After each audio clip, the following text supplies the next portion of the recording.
Hi, my name is Paul Biondich. I'm a physician and a geek and interested in the intersection of technology and healthcare. I work at LifeOmic as the Director of Wellness Programs.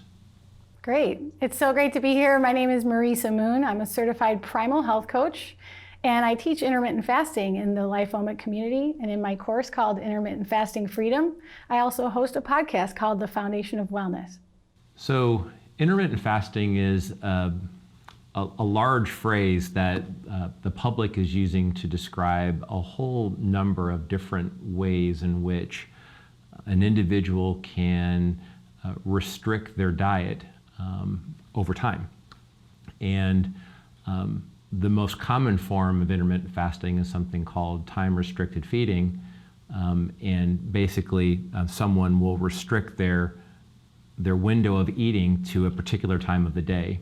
And as some people advance that, they move to things like alternate day fasting or all different kinds of programs that are all focused around time restriction. But it's a big catchphrase and it includes a lot. Yeah, there are so many different strategies. I think that's the biggest thing that you first see when you enter the intermittent fasting world. But I like to think of intermittent fasting like it's this on and off eating pattern where you're fasting and you're eating in the same day. That's right. So it's not really like fasting the way we think of it at first, which is usually longer than that, right? Mm-hmm. There's extended fasts, which really are at least over 24 hours. And time-restricted eating, time-restricted feeding, those are used interchangeably. So I think really the whole concept revolves around taking a break from eating. One of the most common things that people think about with intermittent fasting is weight loss, and certainly there are a number of people that experience weight loss, but something that people might not realize is that the process of going into intermittent fasting is a form of metabolic switching. And what I mean by that is when we eat food, when we digest it, we end up using glucose from that food as a form of energy. And intermittent fasting allows a window of time where someone can move from using glucose as a form of energy to using your body's fat as a form of energy. And that switching, that metabolic switching that happens, it usually takes between 8 and 12 hours. There's a whole lot of benefits that are associated with that. And that's the really exciting part of intermittent fasting. It goes beyond weight loss. It can include things like longevity. Mm-hmm. I mean, the body really expects that from us. We've just gone so many generations now where we eat so often, food is readily available and we can have it whenever we want. But I think on a genetic level, our cells are really expecting a break. And that's when all these adaptive processes happen. That's why we get longevity benefits. That's why we get better mental clarity. And that's why we're finally able to tap into body fat that we've been trying to lose for generations. Finally, we're giving our body what it needs. Like I said, there are different kinds of diets and different kinds of nutritional restrictions. Sometimes people talk about simple caloric restriction where you're basically limiting the amount of calories that you take in every day. And sometimes people have diets like the Atkins diet where they focus on a particular type of food. So they don't eat carbohydrates or they focus on fat. Intermittent fasting isn't either of those forms. When someone is off a fast, typically they can eat what they want, but obviously you can do hybrids where you're restricting the kinds of macronutrients that you take as well. But what makes intermittent fasting something that's unique is the time restriction, the focus around a window of time and where someone chooses not to eat. Yeah, and people turn to it, I think, at first because they like the idea of not having to worry about what they eat, but the more they experience fasting and get involved with the community, they start to see it's even better when you start to optimize your diet. It's not like every other diet though, because finally you're not obsessed over all the rules and you're not hungry all the time like every other diet, and you're not thinking it's a diet you're gonna stop soon. Almost everyone that tries intermittent fasting with grace and ease and curiosity wants to fast for the rest of their life. That's been my experience as well. As we talked about, there are different kinds of nutritional restriction, and one of the really popular forms of nutritional restriction is the Atkins or the keto diet, and that's basically a diet that focuses on protein and fat as your primary sources of energy. Intermittent fasting creates a state called ketosis, which is using your own body's energy to as nutrition, but that's stimulated through a restriction of eating. But when you're off that fasted window, you can eat what you'd like. You can eat carbohydrates or whatever you'd like. Mm-hmm. And when you think about why fasting really works, it's because we're finally not producing insulin. And because of that, we're finally able to make ketones out of our body fat, which is really what your body fat is there for. And so one way or the other, people either get into the fasting community and find their way to keto, or get into the keto community and find their way to fasting. And it's because they share a lot of the same benefits, but fasting is actually way more flexible and sustainable. So the scientific community has really begun to categorize nutritional restriction into different buckets. And those 3 buckets are caloric restriction, macronutrient restriction, and time restriction. And intermittent fasting is really the catch-all phrase for time restriction. But you can also imagine simply limiting your calories every day. You take in less than you consume. That's a way of restricting your diet. And you can also macronutrient restrict, which is you could focus around protein and fats, or you can focus purely around protein or carbs and protein. As you know, throughout the decades, people have tried all different kinds of combinations and permutations. It's so true. And I think it gets a little confusing at first when you start fasting and people are talking about calories, because how do those two work together? Do you have to restrict calories in order to find success with fasting? Well, I think one way to look at it is when you do a chronic low-calorie diet, like we've been doing for generations, you're usually eating a lot more often. You're snacking in between, and your body's sending you all of these signals to find more food, because that's the only energy source it really knows how to tap into. Mm-hmm. But once you become fat adapted, thanks to intermittent fasting or a reduced carbohydrate diet, which means you're producing less insulin, right? Mm-hmm. Then finally, your body is making calories from your own body fat, and that's how it meets its metabolic needs. Right. Yeah, unfortunately, what many people don't realize is that your metabolism is really the underpinnings of your long-term health. And when you have poor metabolism, your odds of receiving all of the major diseases earlier in life, things like cardiovascular disease, neurodegenerative disease, cancer, all of them are stimulated by a poor metabolism. And so underneath that is maintaining a proper carbohydrate balance. And so one of the wonderful things about intermittent fasting is it not only stimulates your body to use its own natural sources of energy more effectively, but it also provides a foundation on which you can have a proper metabolic rate. Yeah. I mean, the metabolism is really meant to be more flexible and efficient. It's supposed to be able to tap into your body fat when it needs it during times of food scarcity or starvation, like humans have been through so many times in our historical past. But it also wants to enjoy glucose during times of abundance, like the summer or the late fall, when finally the bounty is there for us to receive. And then it packs away all of that extra carbohydrate for storage. You're fattening up for the winter, right?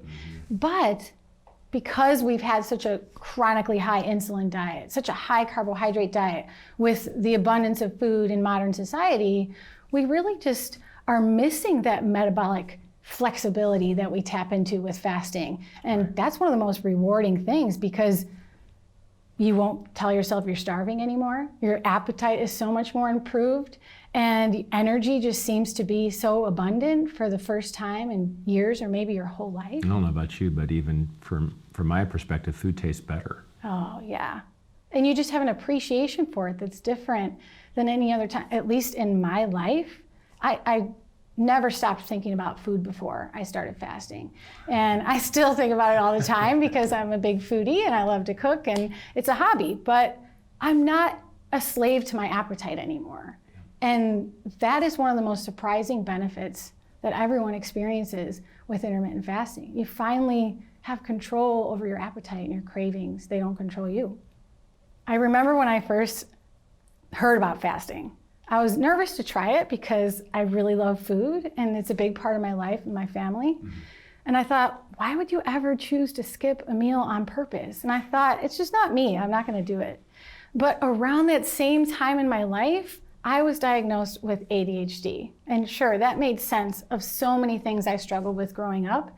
But I was really determined to find some natural remedies to optimize my brain function so I could live up to my dreams and my potential. And that's when it started occurring to me. So many people achieve mental clarity and boosted brain flow and neurotransmitters that really help the brain function optimally, or focus at least. And I thought, well, gosh, if I'm eating, I'm just demanding all these resources and energy and blood flow to my digestive system. I accidentally skip breakfast sometimes anyway. Why not give this thing a try? And it was immediate gratification. What more could you ask for when you try something that you're so intimidated by, and then you've come to find out it gives you more energy? And I think that was a turning point for me. I wanted to share this message with so many people. And at first I wasn't talking so much about the brain or my ADHD because the fat loss benefits are what brings everybody to the fasting arena. Right. And then slowly but surely, I started to see how many people felt like me. They felt like when they ate, they need a nap, like Thanksgiving. It became just so common, like I'm tired after I eat. When really, we think food is energy. Food actually requires a lot of energy too to break down. And if you're never giving your body a break, there's lots of inflammation going on. Your body needs a minute to detoxify. Your gut is like overwhelmed with all this responsibility. No wonder we have brain fog. No wonder we're struggling. Mm-hmm. Yeah, for me, I have a little bit of a different story. A couple of years ago, decided that I needed to do some things to improve my health. I weighed 40 pounds more than I weigh now. So I went on this personal odyssey, and I started off by calorie restricting and exercising. And I would wake up 3 times a week, 4:45 in the morning, do a full workout. Made a lot of progress with that. Very excited. But I reached this point where I noticed that I plateaued. And where I particularly plateaued, I could never get rid of this abdominal fat. And I started doing some research and learning that really that there's a different reason for that fat than there is other parts of your body, and that's because of your metabolism. And so as I started reading a little bit about metabolism, I came across intermittent fasting. And the part that actually got my attention the most was the idea that I could skip breakfast. I never liked breakfast. I hated breakfast. And so for me, like the idea that now I had license to be healthier by having a window of time where I didn't eat, in particular breakfast, and I could eat the meals that I wanted later in the day, that was something that was worth trying. And it was amazing, not only how I lost my abdominal fat, but also, as you pointed out, all of the secondary benefits that you don't really realize when you're going into it. The mental acuity, people say, well, maybe you're just hungry. I don't believe so. I think there's something that's physiologically going on that improves your mental acuity. I feel way sharper. I feel on my game. Oh, yeah. And for me in particular, I feel most on my game in the 2 to 3 hours right before I end my fast. Mm-hmm. So for me, like it's a very reinforcing thing personally, and others that I've introduced it to have that very same reaction. This feels concretely different than what I've been accustomed to in the past. Oh yeah. And I think like we forget sometimes how similar the benefits are for fasting as they are for exercise. And we know exercise does all sorts of things to boost our brain, our mental health, and all sorts of blood flow and those neurotransmitters. And so it's kind of no wonder. And if you think about it on a survival standpoint, like what would have happened in the times of our Paleolithic ancestors, it's like if our brain started to decline because we couldn't find food, how would we possibly catch something? How would our species have survived? Right. I don't know what your experience has been, but what I've found is that time restriction seems to be the gateway that most people are comfortable with. And so to ask someone to go for a day without eating seems like a really hard thing to do. And it is a hard thing to do, especially when you've not done it before. Mm-hmm. But if you can say to someone, take 12 hours and show yourself that you can go without eating. Yes. And then go to 13, go to 14, go to 15, go to 16. you start realizing, you start training your body, but you also start realizing that it's not as bad as it seems. A lot of it's a mental barrier, but I think also some of it is transitioning your body to process your energy in a different way. I don't know what your thoughts are. Yeah, it's like you're training. Like if you've never ran a half marathon before and you scheduled one 6 months away, you got to work your way up to be able to run that marathon. And so in the meantime, when you start with a 12-hour fast, when you're eating more nutrient-dense foods, it becomes so much easier to go 13 hours, to go 14 hours, to go 16 hours. And if you start head first, 16-8 or 18-6, these are some of the terms that people use for new fasting, methods or routines, you kind of can feel like you lost before you even started. Really, it should be easy if you take it gradually. And I created this framework called the reset method to help people get into intermittent fasting, but also make it sustainable for the rest of their life. And the R in reset stands for reduce carbs. And it's not low carb, it's just carb moderation compared to how we've been living. Right. You know, something under 130 grams of carbs a day is more natural for the human body. And around that same time, you're eating nourishing foods, which is the E in reset, and start with 12 hours, that's the S. So that's kind of an area most people skip right over when they're jumping into the fasting world. But if you do that, then you can start extending your fast, that's the next E in reset, and then trust your instincts. This is when you start to become flexible with your fasting based on your mood, how much sleep you've gotten, how much you exercise that day. What's going on in your life? Do you have friends in town that want to go to brunch? Go. Intermittent fasting can be as flexible as you want it to be, and I think your metabolism rewards you for that. Hunger is such a tricky thing. It's like, is it coming from our mind? Is it coming from an emotion we're dealing with, something we're trying to escape? Or is it really coming from our gut and from our stomach? So that's one thing to think about when you're hungry. But when you first start fasting, you might have these like routine hunger signals that are happening because you passed your favorite breakfast spot, or because it's the time you eat ritualistically every morning. And those will pass. Those pass really quickly. It's pretty amazing. And I think if you are feeling hunger, it's probably because you don't want to do what you're doing right now. You're working on some tedious work, or you're mindlessly watching a show and you want that dopamine fix. We get this dopamine neurotransmitter that gives us a reward when we reach for the food, when we're snacking. And let's face it, snacking is a habit. So maybe starting intermittent fasting with 12 hours is hard for you because you're used to having those evening snacks. Right. And if you can just start working on breaking the snacking habit, and even if you stick with 3 meals a day, that's such a great place to start because you will control your hunger like never before. Yeah, I don't know if you've had this experience, but I also find that people, they conflate eating and calories. There are some ways that you can drink things that don't have any calories. And so another way to deal with hunger is to offer people things like black coffee and tea and water and soda water and ice. And there are ways in which you can take in food, fill your stomach. It's about avoiding calories during that period. It's not avoiding swallowing things. Mm-hmm. Yeah, there's just so many different ways that you can look at it. But if you are feeling hungry, I say stay away from the kitchen, stay away from social media, from scrolling your feed with all the food photos if you're anything like me, and get outside, get outdoors. And it's really smart to move your exercise portion to the end of your fasting window because that boosts norepinephrine and adrenaline and things that reduce your appetite. And you'll find that it's easy to make those last 2 hours of your fast. A real common question that comes up is how long should I fast? And the truth of the matter is that we don't have all of the answers yet. Science is still unfolding as it relates to this topic, but we do know a few things. One of the things that we know is that the real benefits of intermittent fasting come from metabolic switching, and that metabolic switching comes when we enter into a state called ketosis. So when we reach a point where we don't take in calories, our body ultimately needs to feed its brain and feed our body's organs so that we can stay alive. And so we use our body's fat.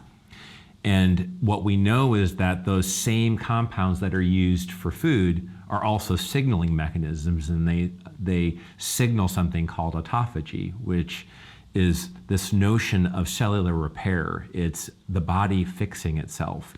And that's what we think is underneath this idea of longevity, that perhaps when we stimulate autophagy, we are reversing the things that cause aging. Yeah, and autophagy seems to really be boosted once we get around that 24-hour mark. I think it's always going on all the time to some degree. It's just that eating actually like blunts the autophagy pathway, I guess, and turns it off. So if that's really your goal, like this cellular repair, or I know some people losing weight by any means have excess skin, and autophagy helps break down the junky proteins in that skin protein and build new, healthier skin cells. And so that could be a reason to try extended fast, for instance. But I think just intermittent fasting in general, you have to do it as long as it feels good. Right. That's the most important thing. And that's where it gets really tricky, right? Because they've done studies where they show people that are on the same window of fasting, the same time window, but their ketosis level is different between them. And so the reality is that if you want to benefit from those, then you take longer fasts.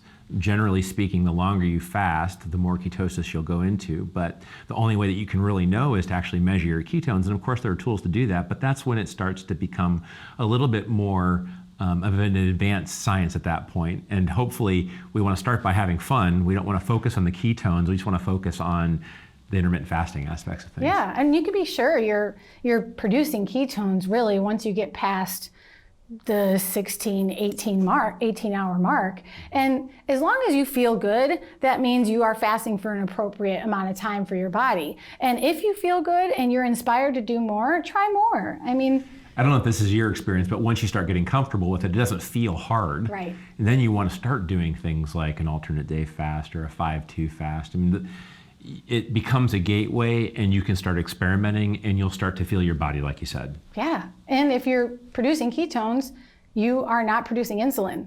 And so you're improving your insulin sensitivity, you're burning fat, and with improved insulin sensitivity, we get all sorts of things like reduced inflammation, optimized blood pressure. It's incredible what you really can do. You just have to take it at your own pace. Your body is unique, and we all have bio-individual reactions and needs.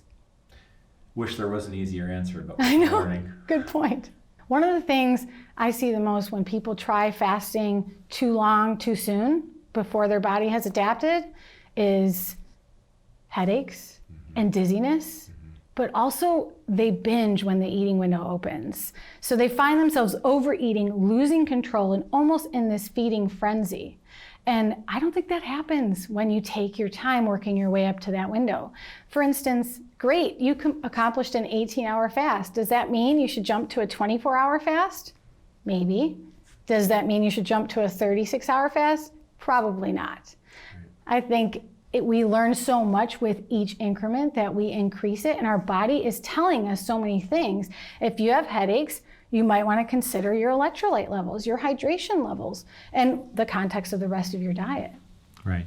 I guess what I would say is that moderation is important, and just listen to your body. And it's not really about checking the box of a particular time window. It's about getting comfortable with the idea of time restriction. And if for you that starts off 12, 13 hours and you need a couple of weeks to do that, fine. But if you're starting to feel poorly from it, well, then you need to take a step back. Everyone's journey towards feeling comfortable with ketosis is an individual journey and circumstance. And let's not forget that this is a hormonal adaptation. And so if you are dealing with something that has to do with your hormones, if you have a thyroid imbalance, if you're trying to conceive, if you're having irregular periods or any sort of female reproductive disorder or dysfunction, that's something to keep in mind, because fasting should improve your life. It should improve your symptoms. If you start having negative side effects, that's a sign, again, that you're moving too fast. Yeah, I feel compelled to maybe finish that by saying, if you have pre-existing conditions, always talk with your doctor before you consider something like this. When I break my fast, I personally like to eat something healthy because I put the effort in to try to be healthier. Yes.